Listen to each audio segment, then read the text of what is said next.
Welcome to this HighWire Best Practice webinar. The full title of the session is New Frontiers in Search, a user-based discussion of search from prompt engineering to search persistent identifiers. My name is Joshua Routh. I am Director of the Hosting Products here at HighWire, and I will briefly introduce today's topic. But first, we have some housekeeping to do. This webinar is being recorded. That recording will be shared after the meeting. Please do feel free to ask questions of our panelists in the Q&A box, and then at the end of this, we'll have about half an hour for us to choose from some of those questions. We'll get through as many of them as we can. So today we're talking about search. This is an area I've been very interested in for some time, partly because in the last 20 years of delivering software solutions, search has been a core requirement of every single one of those projects, and every single one of those projects has had unique requirements as well. So I'm still kind of fascinated to see the search challenges which emerge, the things that users are searching for, and then designing obviously functionality to meet those requirements. For example, we've had things like auto-suggest and did you mean features which just sort of nudge users in the right direction. We've had features to enhance search which change the scope of what is being searched. For example, the challenges of multilingual search in non-Latin and right to left languages. We've had examples of searching for content from within videos, so searching within the transcript to surface that. We've had federated searches where external search results are being pulled into the site, or where content from within the site is being pushed out elsewhere. And we've had various forms of publishers controlling the search, so helping determine what is more or less relevant for users based on things such as weighted taxonomies. So enhancing search itself is, of course, not a new idea, and I know Margie will be talking about that in more detail shortly.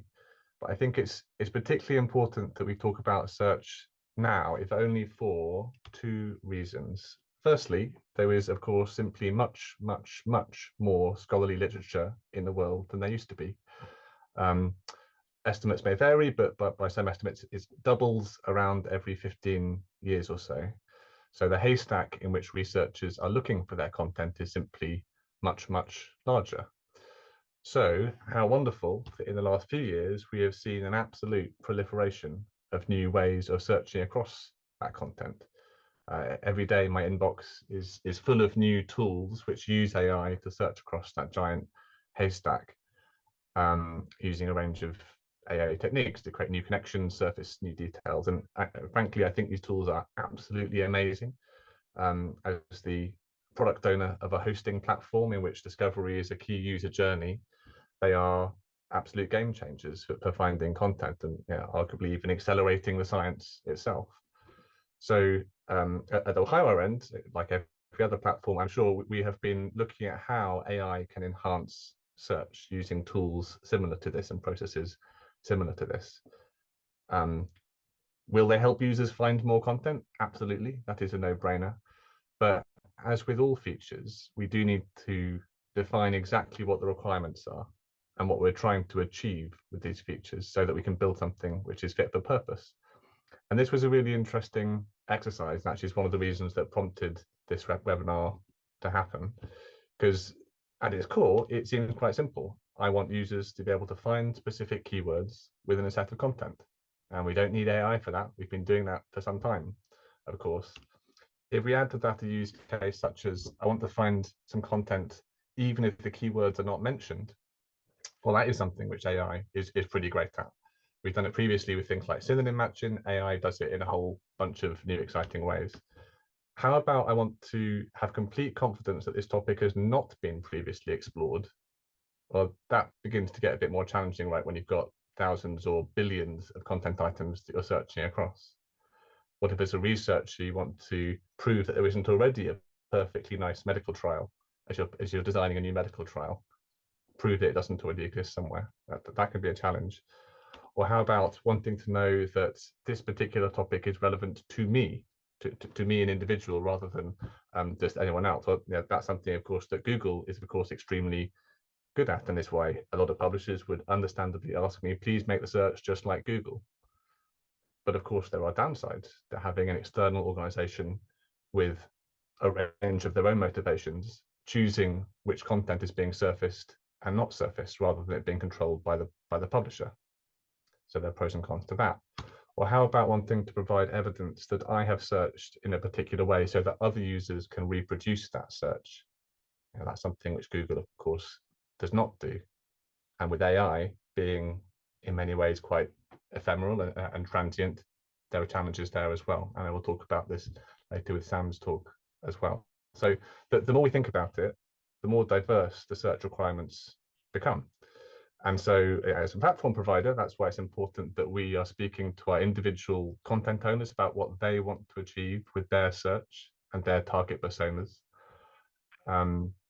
These are just some of the known use cases, but perhaps with the arrival of AI, and I'm using the term AI very broadly here, I appreciate there's plenty of ambiguity there, but with the arrival of that, is that a big enough change that we should actually think a bit more broadly about what we're doing with search rather than just extending the existing use cases? Because in my mind, I think there are several open questions here, which can't do any harm to us. So is internal site search actually still relevant at all? Right, we've got Google Scholar, we've got PubMed, we've got a million different ways of federating searches. Why does the site need its own internal search bar? My candidate answer is yes, it is still really useful because you can make those search features target specific to your audience and to your particular set of content. Anecdotally, having a look at a range of HighWire hosted websites, we've seen no decline in internal search usage since the arrival of GPT and its fellows, just as a particular data point. So personally, I don't think internal site search is going where, but these are just sort of candidate answers in draft for now. Is there a better way of searching across everything while we're asking big questions about this? It wouldn't, as a researcher, it would be great to just search across the entire corpus of the world's knowledge, one giant knowledge graph, without using a specific proprietary technology or a particular platform, using an open standard and a pre-agreed ranking system. I think that would be amazing. But of course, that has its own challenges with how you would marshal the resources necessary to make that happen in the first place if it wasn't being done by a particular company. And maybe that is something that should be explored more at the community level. What can content owners do to ensure their content stays relevant? I think from my point of view, a good starting point is the same as they have always done, right? I don't think the need for rich metadata is going away anytime soon. I think the need for content owners to analyze their search usage remains equally or even more important now, right? So what are your users searching for? What are the searches that result in no results? Are they differing in their searches between different geographies around the world? This is an absolute goldmine for all content owners. I'm talking about societies, publishers, everyone, to be tapping to find out how their content strategy and their feature strategy can be informed. And of course, particularly pertinent right now is, what is our approach to external agents data mining our content? We know for sure there are plenty of LLMs in the world crawling over all of our scholarly content, well, a great deal of scholarly content, as training data and using it for various purposes. And perhaps that's a decision we want to say yes to. We want our content to be in LLMs to increase visibility.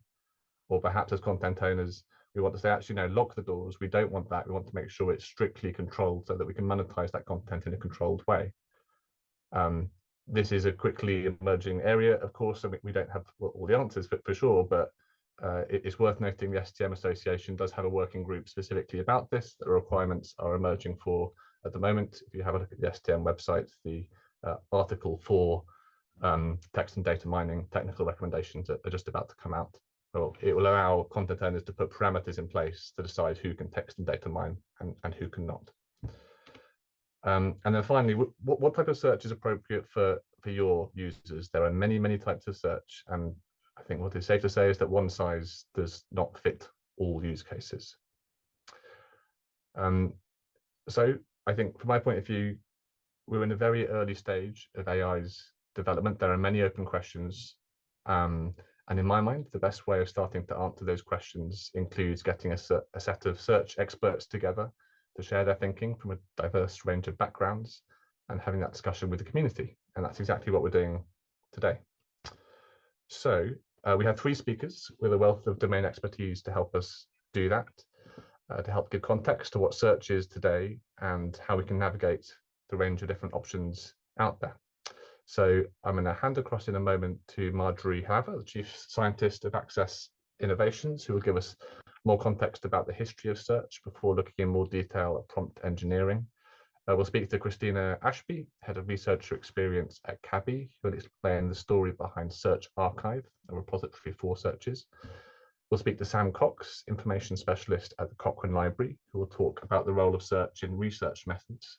And we'll have a Q&A session with the help of my colleague, Tony Alves. So again, please do liberally ask questions in the Q&A box, and we'll get through as many of those as we can at the end. All right, so without further ado, I'm going to hand across to our first speaker now, Margie. Well, thank you. Let's see. I was here a moment ago. Here we go. I have a bunch of slides, and I'm going to go through them pretty quickly. But I want to put prompt engineering, which is one of the new buzzwords, into context over time, because as Josh so ably pointed out, it's an absolutely continuum. We're going to talk a little bit about the history of search and today and the future, and then also talk about, oops, I'm not going that fast. LLMs, of course, everybody wants to know about those, and but some stuff about getting your data ready, and then a little bit about prompt engineering and knowledge bases. So let's see. So I would say that the underpinnings of today's search goes back quite a distance. You have when books were invented, then you had to have the back of the book index, but even before you had books, you had scrolls, and those needed, if you had a big collection, needed to have some kind of organization system. There's a fabulous book on the catalog of shipwrecked books, actually, that describes the immense cataloging effort that took place in the 1400s in Spain. And I think you would find that an interesting system. But if we roll forward quickly, we talk about Cutter and Dewey and the turn of the 19th century into the classification systems that we know today. And along that time, we also got a lot of libraries, which have over time migrated to open to the online public access catalogs and libraries. And the cross references, the C also used for, so that you could navigate your way around those paper indexes. And in 1964, the standards for automating that were done, led by Henrietta Avram at the Library of Congress. We fast forward another few years, and it wasn't very many now, because computers were around and lots of people were working with how to figure out what to do with them. And so we had the Boolean search and fielded search, and or not and not, or you could search in a field like the title. And we had a lot of different systems come to the fore, like the Dialogue Information System, SDC Orbit, BRS, which has merged into Ovid and Silver Platter, and certainly Ovid is the leader there now. But the technology evolved actually with the hardware. And one of the things that made it so impressive was in the looms, particularly the Jacquard loom in France, used a card system to drive the design. And Mr. Hollerath from IBM came up with IBM cards so that we could sort data the same way. So we had punch cards, not lunch cards. And then we had punch tapes, and then we got 9-track magnetic tapes, and then we got to these fancy disk storage, which is a huge amount of space now. Today we have server farms, and they're huge buildings, and cities are fighting over getting them, except that the power and water constraints and needs are immense for these systems. But as we move to more and more power needed for the approaching generative AI and related systems, it requires a great deal of electrical power, wherever that's going to come from. You notice that this server farm does not have a solar array because the solar array only works when the sun is shining. When we look at how search has moved forward, Google came on the scene in the 2000s, and I'll go into that a little more, but the search system reviews often only talk about internet search, which is what this slide represents, but that ignores more than 30 years of very deep and thoughtful considerations of search previous to that. I mean, Archie came along in 1990, but the other searches had already been around for 20 years, and they were built on top of other systems that had been around even longer. So the reason I bring this up is because if we look at the history, we see that the methods are not really all that new. We've talked about them for years. The user needs, which Josh ably defined, are not new. They've been around a long time. But what is new is the size and the power needed to generate these systems. And we have it now. We didn't have it before. We had little tiny systems. I started my business with an Apple IIe, which had 48K of main memory, not 48 gigs, but 48K. And so the size and the power has given us a whole lot of new options to explode and work with the things that we had before.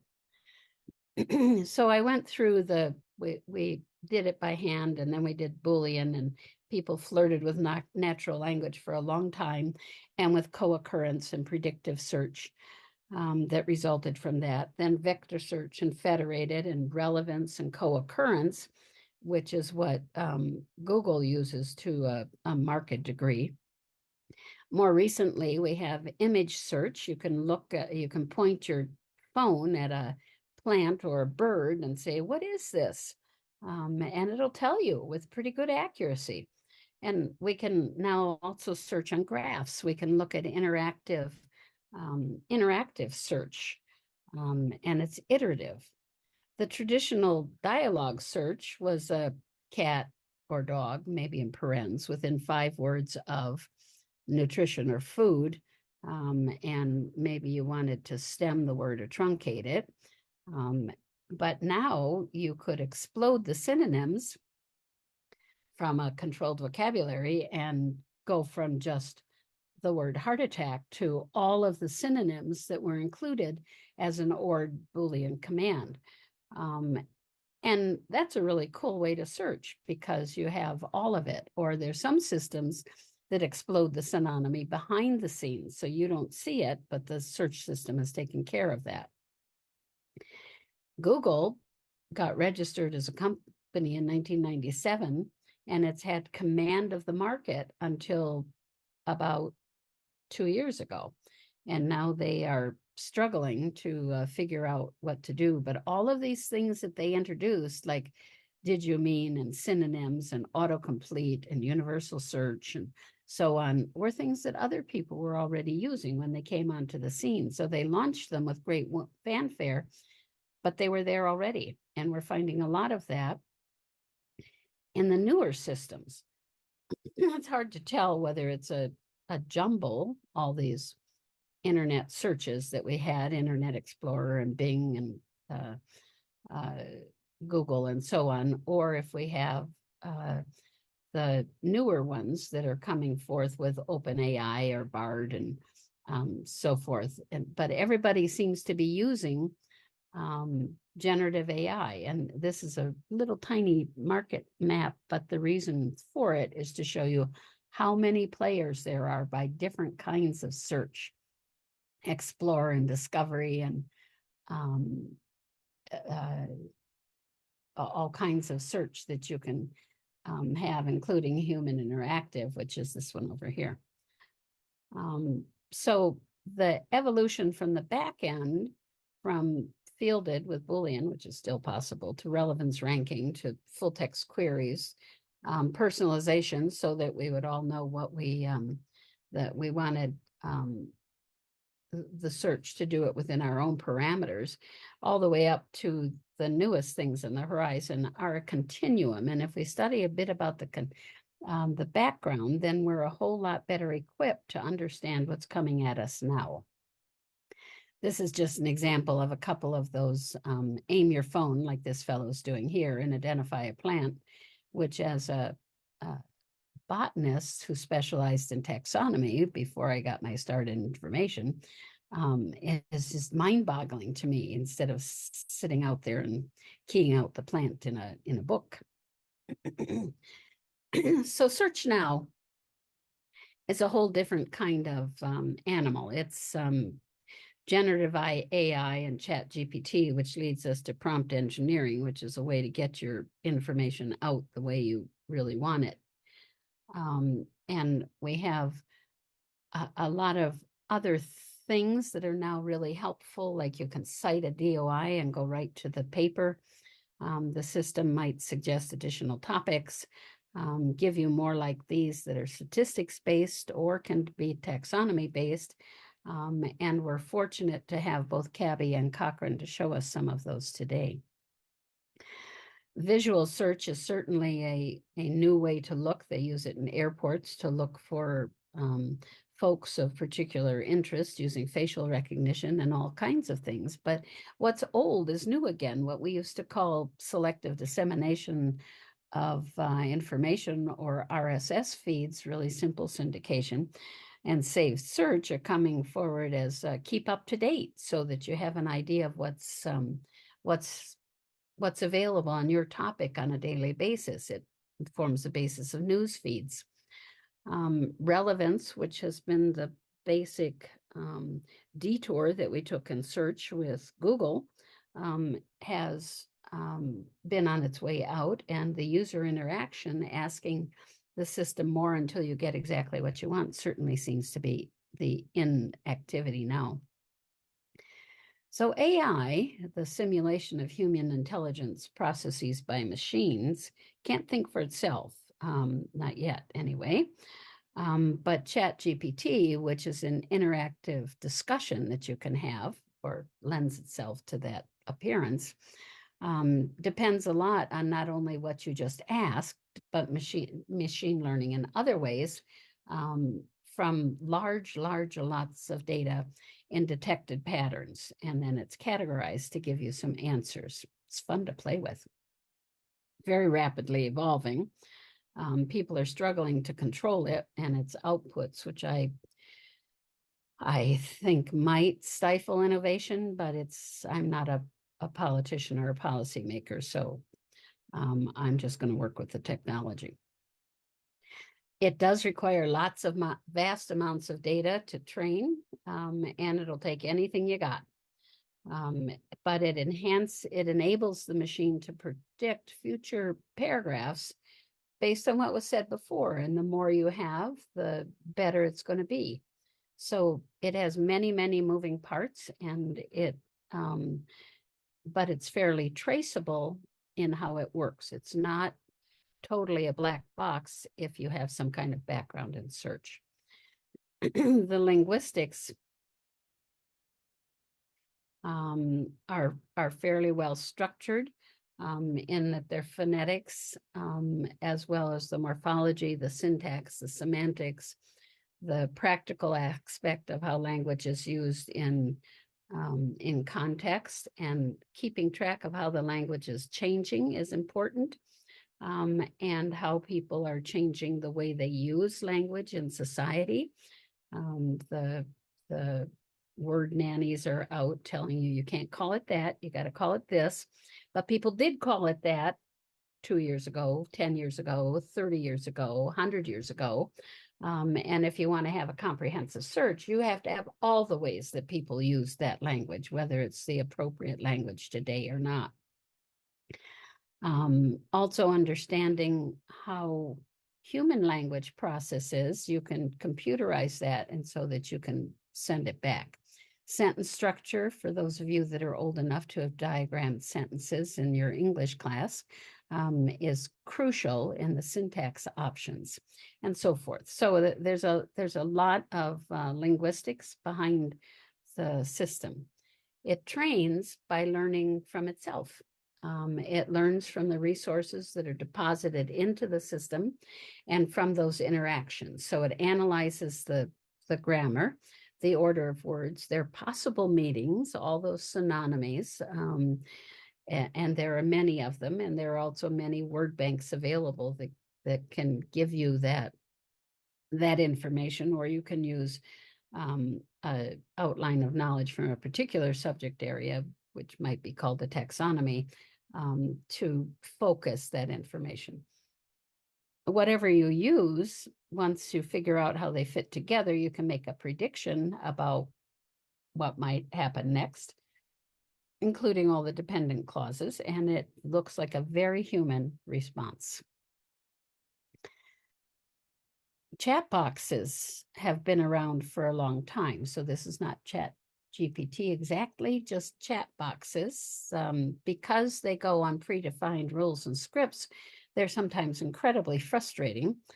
I didn't want that. I wanted something new and different, and you can't necessarily get that from a chat box because that's restricted to what they have answered in the past. But if you were to change it to an AI-based machine learning or deep learning system, you could learn from the responses in the chat box, and implementing an LLM-based system using big data sets, like all the conversations that the chat box has ever had, you can give a really nice ChatGPT kind of response from a chat box. So it's nice to be able to see the evolution of these. You don't lose those rules, but you leverage on top of them. But LLMs, large language models, do need a little help to be accurate and to avoid hallucinations. They're going to learn from what you feed it. So if you enhance that data, for example, tag it with controlled terminology and add synonyms for those terminologies, you then suggest a structure to the LLM that it can use for tailoring the information to a particular subject area or domain. Data is indeed the core asset needed in large language models, and without the data, the rest of the work, the initiative, is nothing. You can't do it without large amounts of data. So for companies that are organizations that are thinking about launching their own LLMs, if they have subject metadata, meaning controlled vocabularies or structured vocabularies or taxonomies or ontologies or other models, you can enrich your data before you dump it into the large language model, and it will then not only mirror that information, but enlarge on it. And if there are any problems in that data, it will magnify them with the data sets. So we need to take a look at the data before we dump it in there to make sure that there aren't things that we don't want to magnify as problems. So what we used to have was search strategies, and you'll see some of those in the next two talks. But the big new thing is prompt engineering, which to me is still search strategies, a little differently done. So prompt engineering is where you craft a precise and effective set of instructions to guide the AI models and get the output that you really want. You choose what language you want it to be in, you put any context you want, and maybe even some evaluation metrics if you want to. So you have to define the objective and then design the prompt. And then you can evaluate it and change it as you need to. So it's the old search command sequence, but it's in natural language. And of course, it's human writing, and writing is always refined. And then you structure the prompts to make it clear. So for good answers, you need to provide context and direction and what content you want to the system, to the LLM that you're talking to. If you provide all of those, then you get really improved accuracy in your response. It's easy to understand what it gave you, and you can even minimize some of the biases if you design those prompts carefully.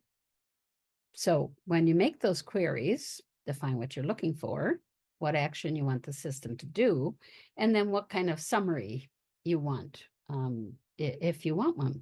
So here's an example. The blue is a simple query. What is a good local restaurant with quiet environment, no shellfish, and reasonable prices? Seems like it's a good question. And what ChatGPT came back to me with was worthless. So I said, well, how about in Albuquerque? And I said, could you give me the address and phone number, please? Well, I didn't have to do 3 iterations of that. What I could have done was say, please give me a list with contacts and addresses of restaurants in Albuquerque serving no shellfish with a quiet atmosphere and reasonable prices.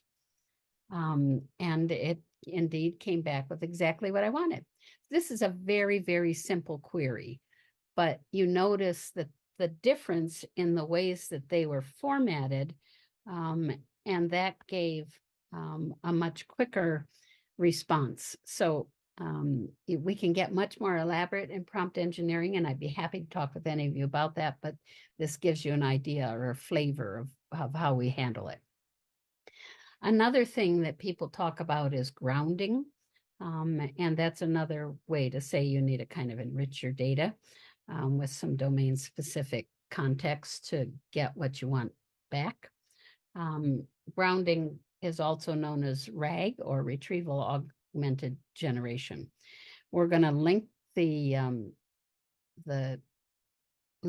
we're going to link the linguistic terms and phrases to the real world understanding, so that you get an idea of what's you give the system an idea of what it really needs to know. And that'll help you provide much more accurate responses. If your LLM is grounded on traditional search results, then you can use RAG to combine the generative abilities of language models with the traditional information retrieval system. So, and underneath all of that, we're using a controlled vocabulary or a taxonomy. When we're adding knowledge bases, how am I doing here? I'm speeding up. For our own data, and you don't want to put it into the great big pot of LLMs around the world. You just want to deposit your own information against your own content, but you want to use all the expertise and the predictive co-occurrence analysis that the LLM has done on a great big amount of content. You can partition your information so that your content sits in a system parallel to the large language model, uses all its power, but just on your own content.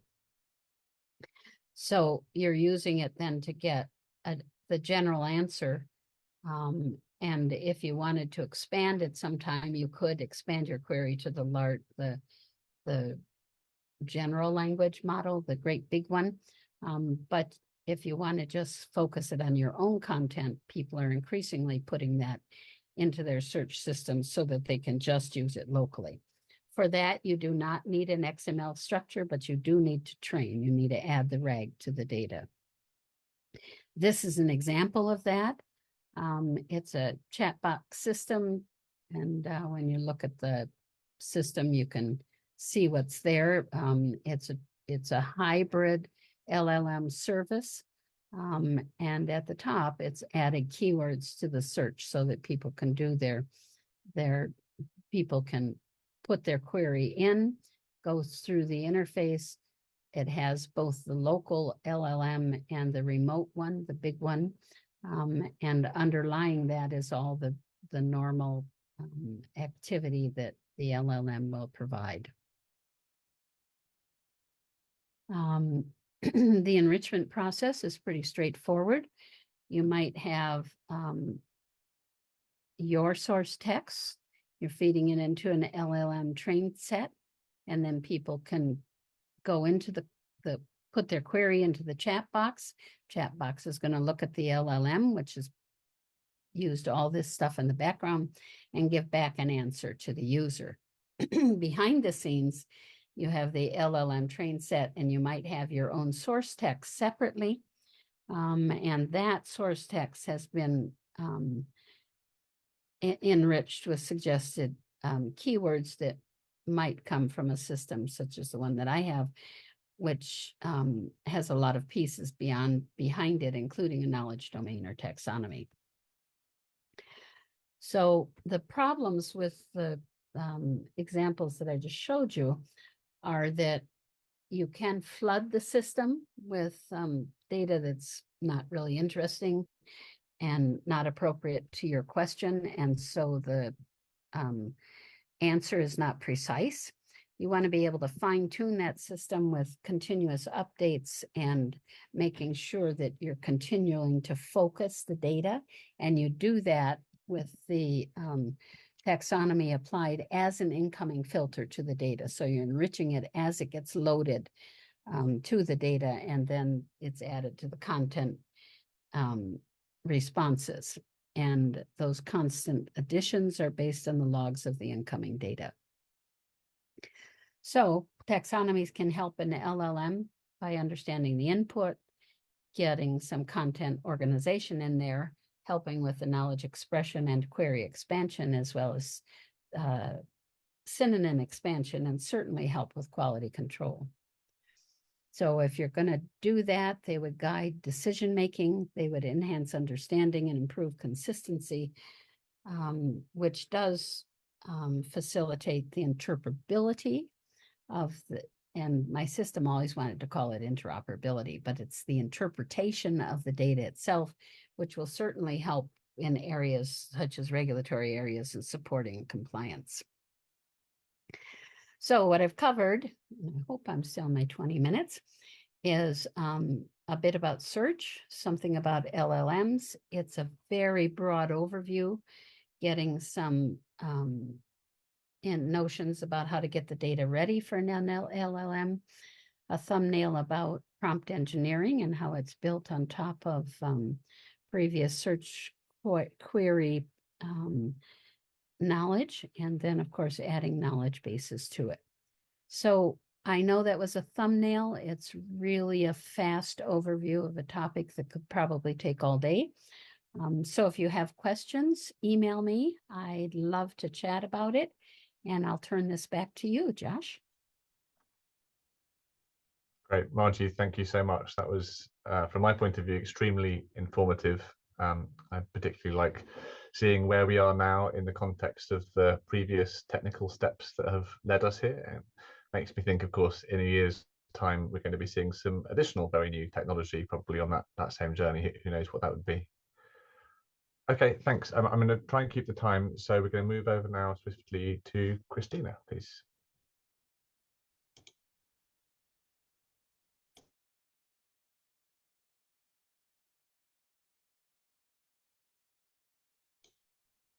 I think we'll need to come off mute there, Christina.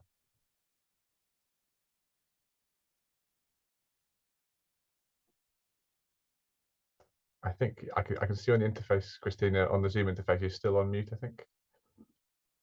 Sorry about that. Okay, thanks. I'm going to take a slightly different approach, and I'm going to talk about why we need to document searches done at a particular point in time, what the importance of that, and how CABI came to develop that concept and Search Archive, which is a repository for search strategies. And we're doing it with the aim of improving evidence synthesis, or making the process of evidence synthesis easier for those doing evidence synthesis.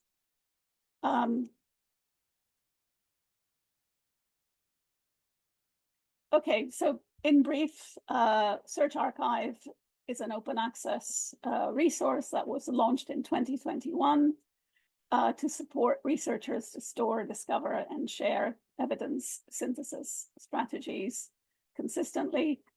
It's multidisciplinary across the life sciences. So it covers everything from agriculture to human health, veterinary health, social sciences, environment. And all the searches which are deposited in Search Archive receive a DOI, which enables them to be cited and shared. And first of all, just briefly about CABI, you may not know who we are. So we're an intergovernmental organization established by a UN treaty level agreement. We're not for profit. We're owned by 48 member countries that have an equal role in our governance and our strategic direction. And our mission is to improve people's lives worldwide by solving problems in agriculture and the environment. And we have a team of scientists working across 25 locations worldwide. Actually, we have over 450 staff.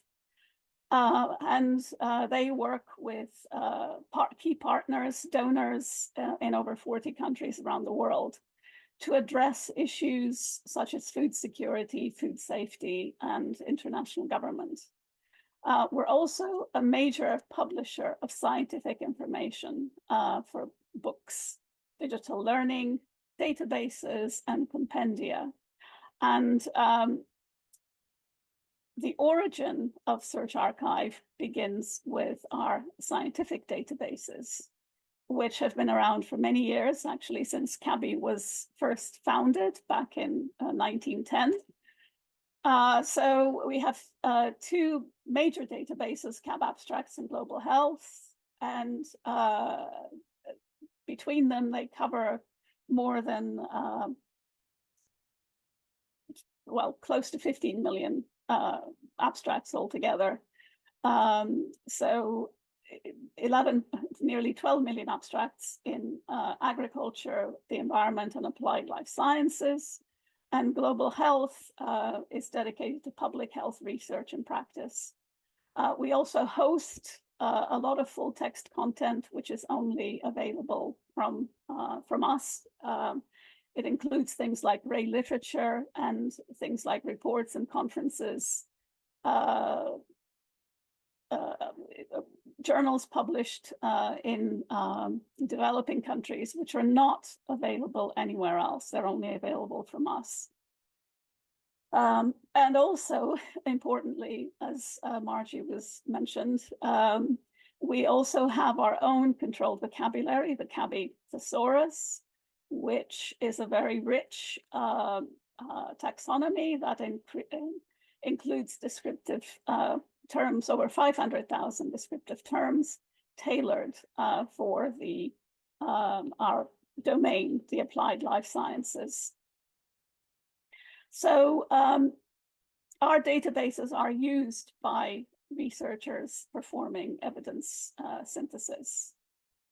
And it's delivered on major research platforms like the Web of Science, Ovid, EBSCO, as well as our own platform, CAB Direct, and now the CABI Digital Library, which was launched in the last 2 years. And it was through observations and user questions from people doing searches on CAB Direct that we began to appreciate the increasing need to support people doing evidence synthesis.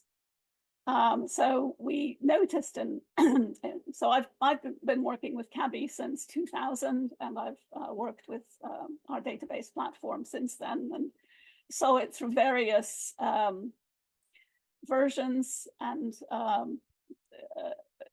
relaunches with different vendors. And it was in about 2009 when we noticed that we were getting many, many more questions about supporting very long searches, meaning at that point, longer than 2,000 characters. But now we support searches which are much longer than 2,000 characters. We've had to develop the capability to do that, which hasn't been easy. It's been a very challenging process. But anyway, at that point, we started to look into the whole area of systematic reviews and what people were doing. And we wanted to understand, why people were doing this kind of searching. So I wanted to explain what we mean by evidence synthesis. And actually, this is a very good slide from Ruth Garside from the CEE, the Collaboration for Environmental Evidence. And it illustrates the process of evidence synthesis and the rigor that's involved. So, and the many steps, all with the aim of achieving transparency, comprehensiveness, and objectivity, and reducing bias. And so, a well-constructed search strategy is at the core of this whole process because it enables you to find all the eligible studies and to ensure that nothing is missed. And this can be a very taxing and arduous process. And because people are interested in, because we talked to users and they expressed they wanted us to develop a filter actually for CabDirect in 2012 to filter out the evidence synthesis articles in our databases. And so we did this, and we developed this with our content experts. We also worked with external librarians and researchers to develop the filter. And so this includes many types of evidence-based information, not only systematic reviews, but things like meta-analyses.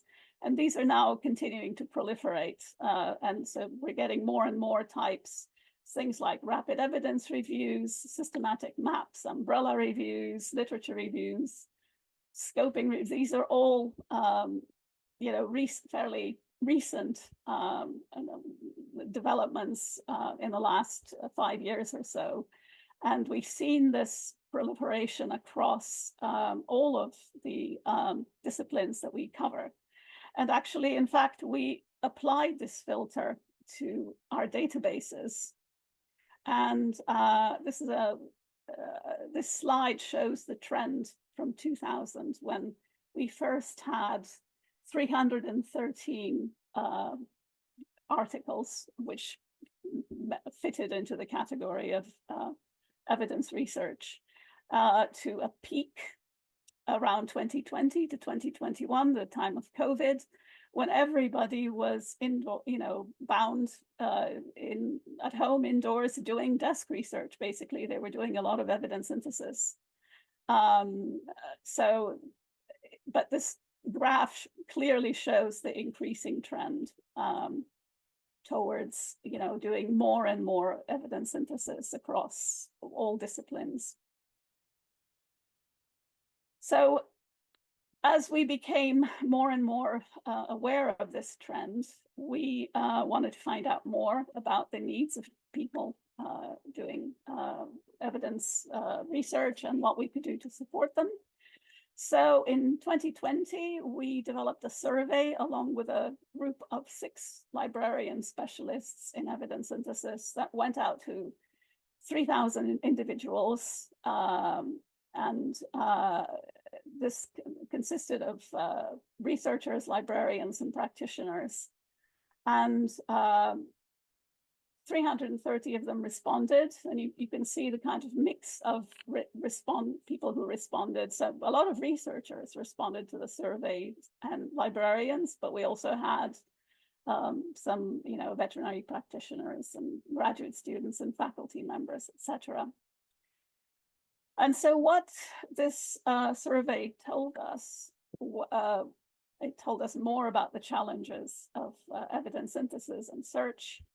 And it confirmed that searches are generally scattered across many locations, and they're hard to find, but that people would find it they told us they would find it very helpful that to be able to refer to searches done by other researchers. So it very clearly confirmed to us the need for some kind of a repository where people could see other evidence synthesis searches. And also it made us aware of something that we hadn't been as much aware of, which was the credit for librarians. And this was actually a really important consideration, the fact that librarians spend a lot of time and energy on helping users with evidence synthesis. But very often they don't get acknowledgement or credit for their efforts. Sometimes a review that they've been working on and spending a lot of time with may not make it to publication. And so, they don't get any kind of credit for that work. And so the idea of enabling librarians and anyone involved with this kind of exercise to get credit for their work, even if the evidence synthesis remains unpublished, also became a consideration. So you can see articles here from the Journal of the Medical Library Association. The first one, which is called Search is a Verb, Systematic Review, Searching an Invisible Labor. So it's a commentary from JMLA in 2021, stating that despite the fact that systematic review searching is significant, many librarians don't get acknowledgement or recognition. This occurs sometimes through not granting authorship to the librarian who performed the intellectual contribution, and sometimes through a devaluing of the search process by the choice of language used to describe the search. And the second one along similar lines, again from JMLA in 2022,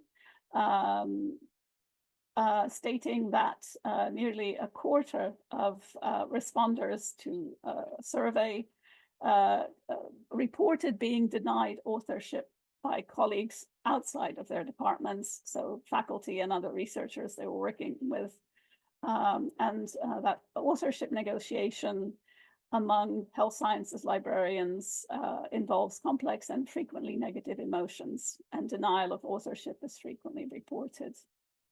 So this was another key consideration for us in thinking about developing the search archive. So we, in the process of carrying out the market research in 2020, we came across a group of information specialists and librarians who were already working on a proposal for a standardized file type for documenting systematic searches. So this group was led by Neil Hadaway from the Stockholm Environmental Institute. And also Neil, you may know him from the Evidence Synthesis Hackathon, which he puts on every year. And Melissa Rathlofson was another person who was leading the group, and she is from the University of New Mexico. And she's one of the key people behind Prisma, which some of you may have heard of. PRISMA is the acronym for Preferred Reporting Items for Systematic Review and Meta-Analysis. Essentially, it's a way of describing how to report and how to document the work that you're doing in a systematic review and meta-analysis across literature. They actually, Neil and Melissa were working on a preprint, which was a suggested data structure for transparent and repeatable reporting of bibliographic searching. So that actually ended up being a preprint that we hosted on AgriArchive, which is another archival repository for journals published in agriculture that we host. And we started working with them sort of in sync while we were thinking about developing Search Archive. And so in early 2021, we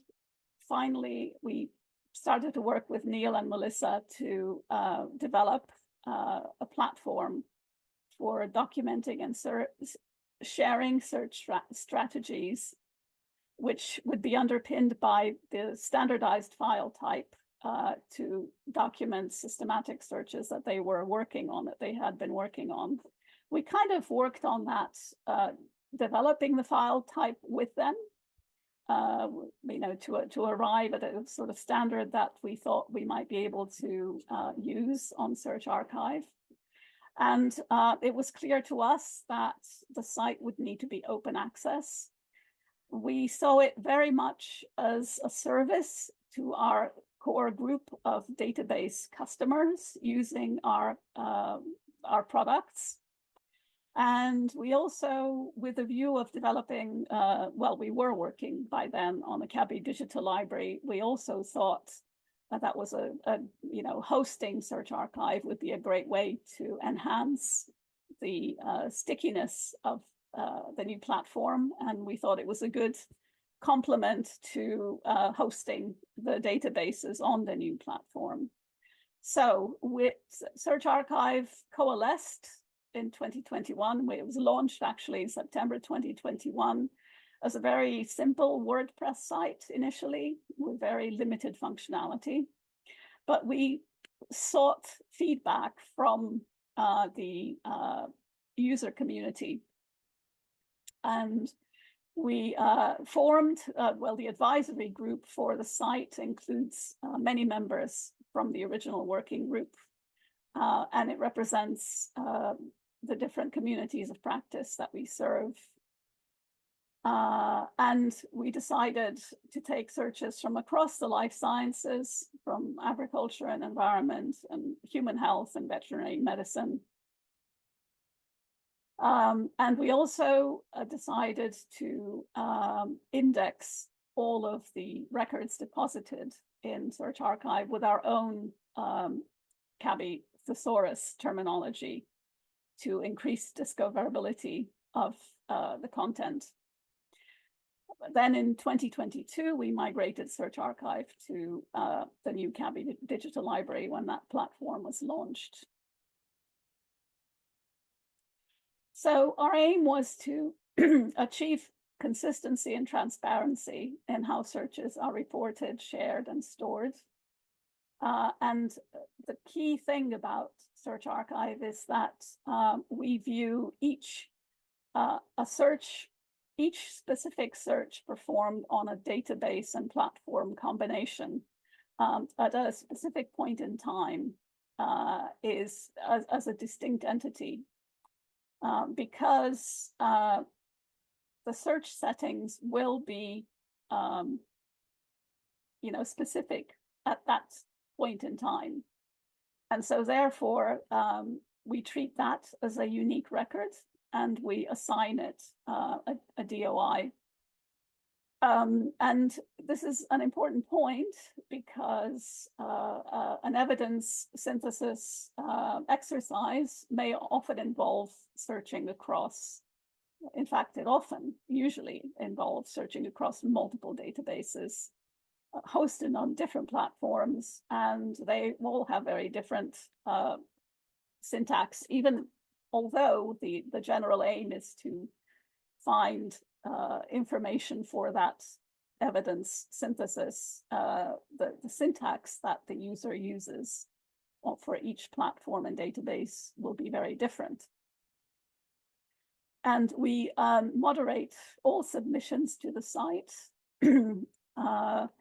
Usually it takes 48 to 72 hours for a DOI to be granted and for the search to go live on the site.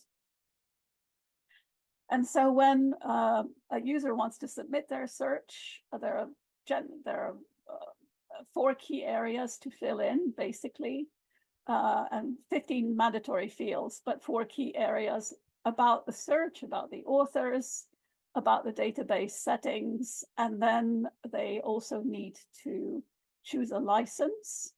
The authors retain copyright and choose the option of either making their searches available either through a CC BY or a CCO license, so an open access license. And these are the submission fields, all of the possible submission fields. The ones highlighted in green are the ones which are mandatory. They're not all mandatory, but obviously the more information we have about each search, the more useful that is to other potential users.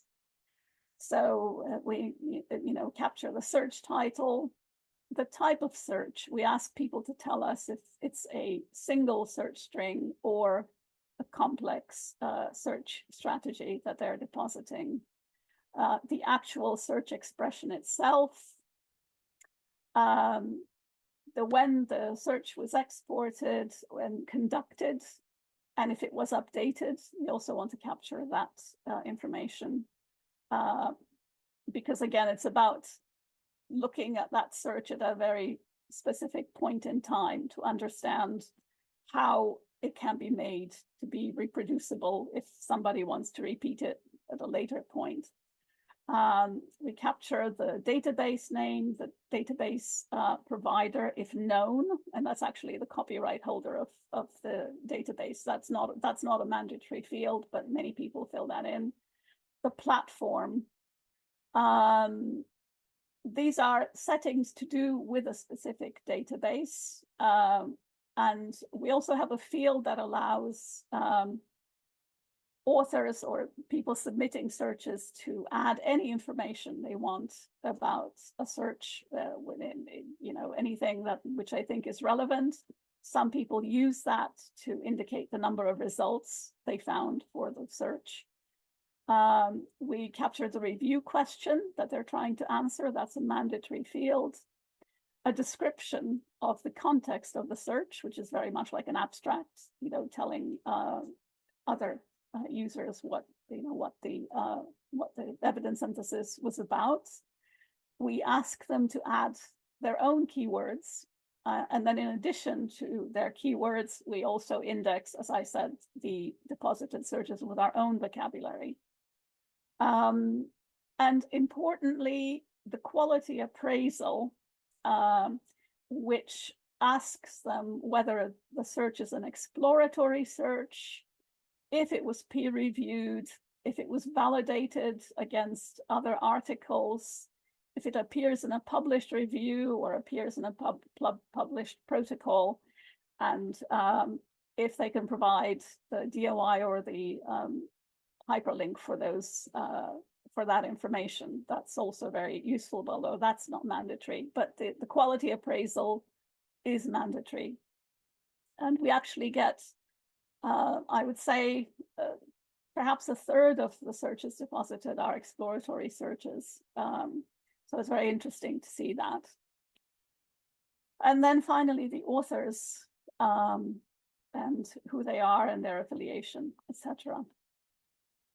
And this is what one of the records, I don't know if you, I hope you can see it, it looks like. So we've got the title of the search, and then the author's the description of the evidence synthesis, which we treat like an abstract.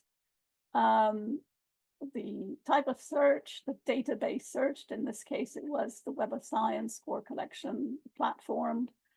And this is the search itself. And in this case, it's a fairly short single search string, which they did. The appraisal, if it's this one was peer reviewed, and then the other information and the review question, etc., that I talked about before. And you can also see the indexing terms that we add from our own vocabulary. And so this makes, so if somebody searches across the CABI digital library, they will find, with any of our indexing terms, they will find this search. And in comparison, this is another search for the same evidence synthesis, but this one, so it's, again, it's the same search, the same title, but it's not the same syntax. This one is from Academic Search Complete, hosted by EBSCO, and this is actually not just a simple string, it's a multi-string, very long search strategy, actually consisting of 13 searches. So you can see the variation between having, one search being a simple string, which is relatively short, to a, in comparison to a very complex search strategy, which is trying to get at the same evidence, but on two different databases and on two different platforms. So this illustrates why we think that it's important to document searches accurately, for evidence syntheses.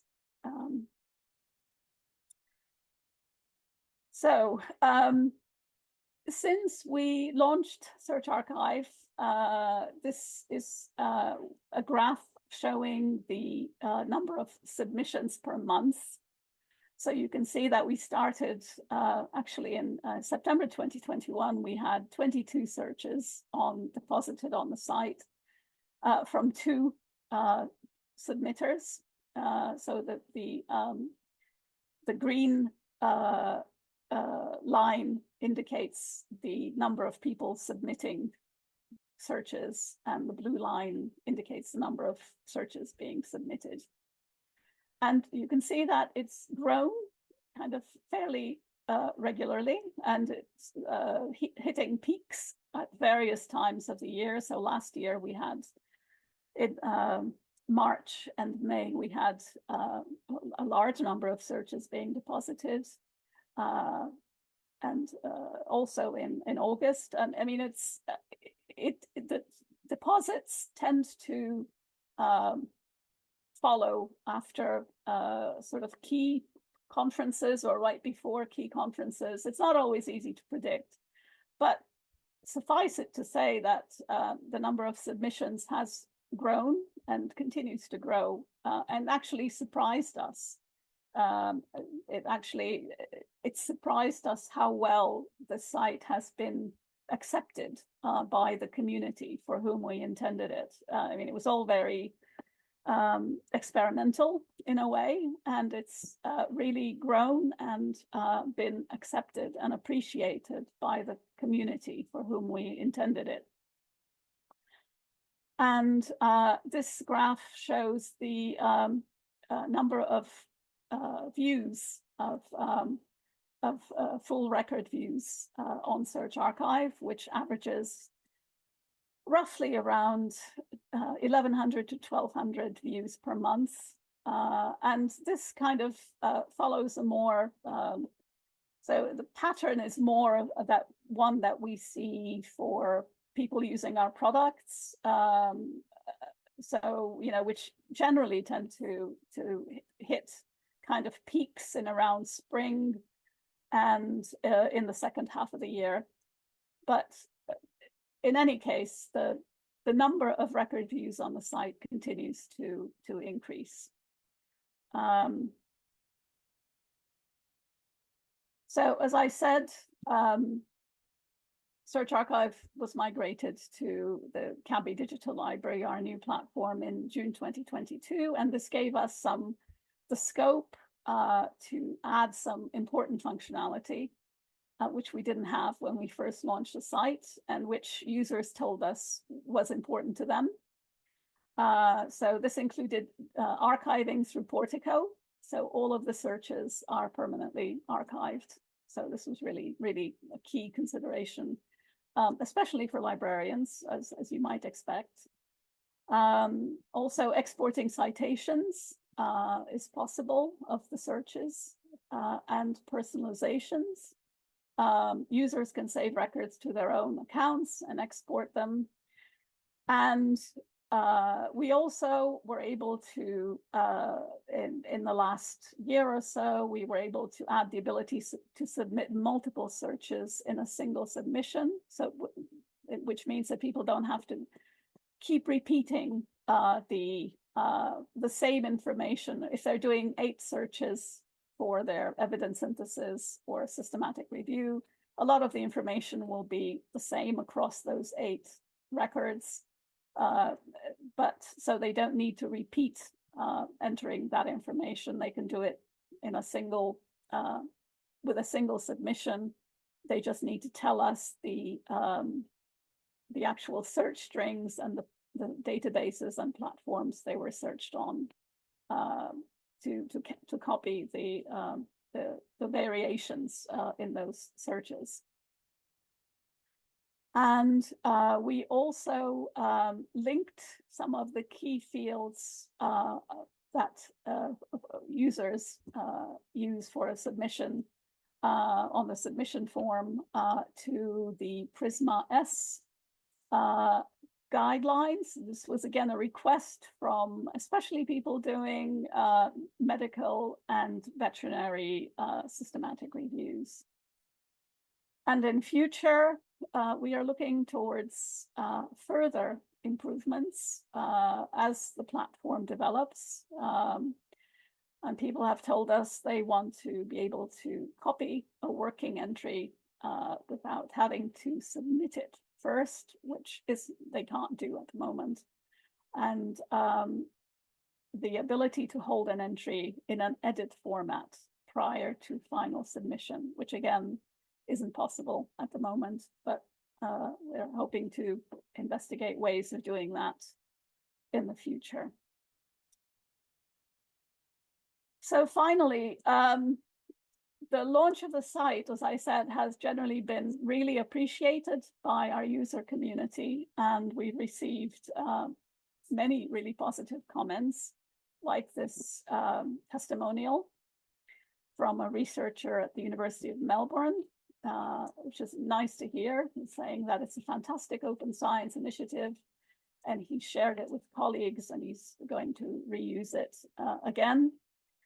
And it's been mentioned at several library webinars that I've attended, and it's listed as a core resource now for evidence synthesis by some key working groups in evidence synthesis, like the EHIL group, the European Association of Health Information Librarians, who listed as one of their, a core resource that people need to be aware of.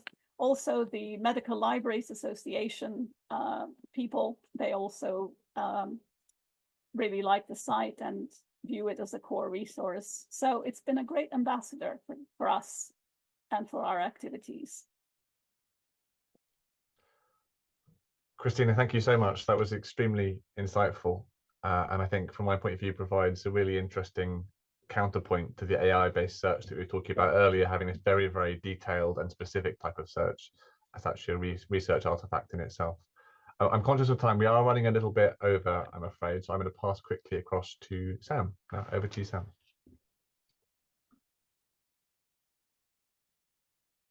Hi, everybody. Follows quite nicely on from Christina's talk. I'm going to talk about search tools that support research methods, and I'm just going to use Cochrane as a sort of example to kind of explain the complexity. So what does Cochrane do? Our mission, or really our vision, is a world of better health for all people, where decisions about healthcare are informed by high quality evidence. Our methods have been developed, tested and validated over 30 years. And our users use our methods and our tools to produce high quality evidence for Cochrane and for other evidence producers. Trust, our methods and our tools need to be trustworthy so that healthcare providers all over the world can make sure the treatments they give are the best available in order to save lives. In the context of search are part of our methods producing evidence quality synthesis, and Christina talks a lot about this. Before you can synthesize and quality check evidence, i.e. the studies and papers, you need to find them. Searching to build trust. A Cochrane search needs to be transparent. Search strategies are published in the reviews so they can be assessed for their quality and we can trust the end result. Reproducible. We trust evidence if we can do it again, get the same results. This applies to search as well as the other methods. We need to minimize bias. We need to find all the studies representing all the people, not just the one study that answers the question that we want to expect. Missing vital evidence could ultimately mean that someone doesn't get the treatment they need, or even a treatment that might do them harm. When we're talking about bias, it's important that we don't just find that one big important study from a pharmaceutical company in the Lancet, but all the studies, whether they give a positive result and whether they represent more diverse groups of people in lower middle income countries, for example.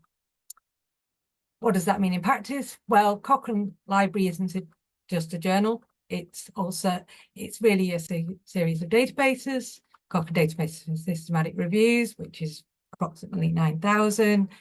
Central, which is a database that reports randomized control trials. There's 12 million of those, and they're mostly title abstract keywords and not full text. RCTs, randomized control trials, are the highest quality studies, and they are what we use in our evidence synthesis to provide that high quality evidence.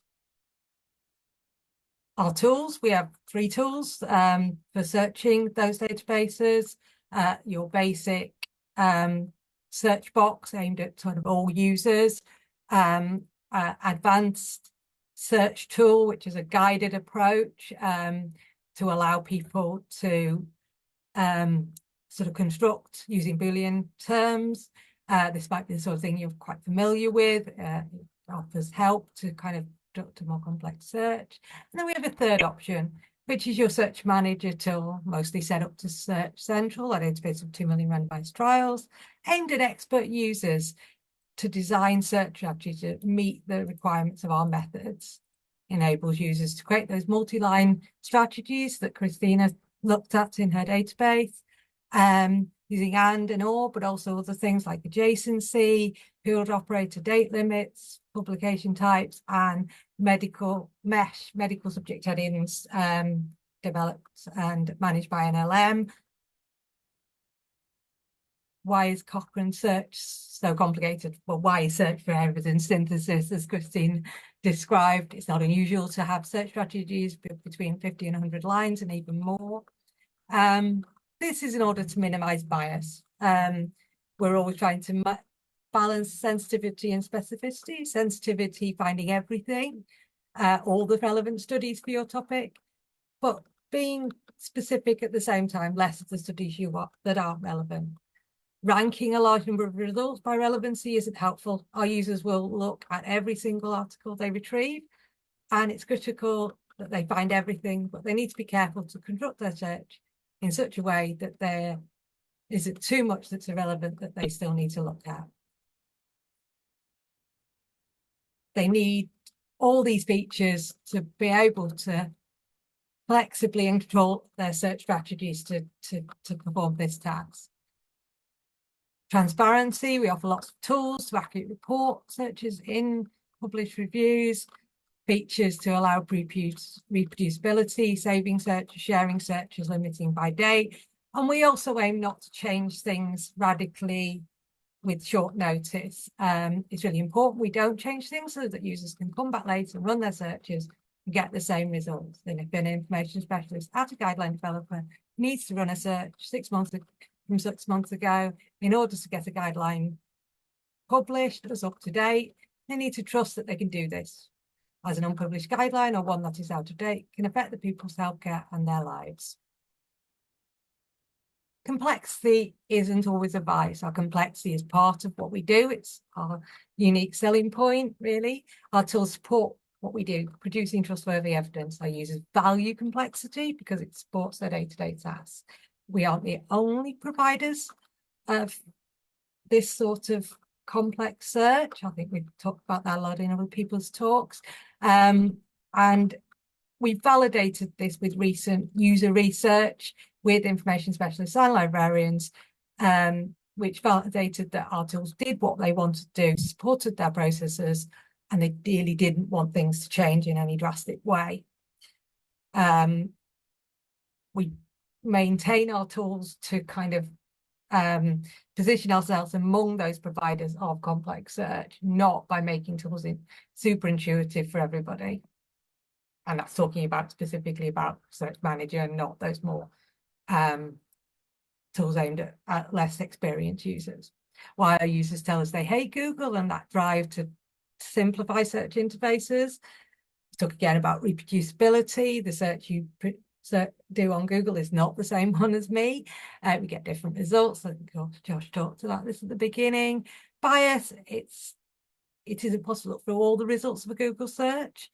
We're not interested in rankings. That's what Google does. It does it really well. And it looks at who you are and where you are in the world and can be influenced by big marketing budgets, which is really important for us to avoid. User preferences, our users tell us they don't want our tools to change. Our users of Search Manager are not going to be early adopters. They use new tools enthusiastically, but they can't change their processes and methods, and they need to trust what the tools they produce. We can reach their searches. They don't have time to try new tools that don't support their processes and methods completely. Trust and transparency. Our users like to know what is going on under the hood. They need to know that their search they write is the one we run, not some interpretation of it. They need to trust the results. Our users notice if the number of results they get goes down over time, and they write to us and they want a detailed explanation as to why. What has changed in the last 10 years? Well, with those search interfaces, not an awful lot, which I'm going to move on in a minute to explain why that's not as shocking as it sounds. Our search tools support research methods. Our tools are intrinsically linked to those methods, and the methods have been rigorously tested over 25, 30 years. They can change, but they need to be tested with the same level of rigor. We cannot change things on a whim, and our users can't try out new tools when they feel like it, however much they might want to. So is Cochrane a dinosaur? Spoiler alert, no. Lots of things have changed over that 10-year period. We've just had to take a more cautious, evidence-based and systematic approach to change, which is focused on our back-end processes rather than our user interfaces. And particularly how we create Central, which is a curated data randomized controlled trials. 10 years ago, this was manually produced by a team in Oxford, but now we have the evidence pipeline. I'm just going to talk a bit about a couple of elements. I could talk about some of the ways we are leveraging our Pico ontology and linked data, and potentially looking at prompt engineering to enable basic search users to get the answers they want. I could talk about how search specialists use AI tools to develop search strategies and make those more transparent, and to reduce bias. But I'm just going to focus on this one particular area, how we create Central and how we use AI to do that in a more efficient way. I think all of the previous speakers have talked about the volume of evidence, the volume of scientific research. I've got a figure of doubles every 9 years, which is slightly different to Josh's. And when we were doing this manually, we simply could not keep up. What is the Cochrane evidence pipeline? We take a sensitive search, a wide range of sources, looking for reports of randomized studies that might be randomized studies that feed central. We feed this into the evidence pipeline. Now, I could spend an hour talking about the evidence pipeline, but I'm just going to mention how Cochrane has used a combination of crowd decisions, machine learning over the last 10 years to make our processes more efficient while keeping up with that growth in scientific output.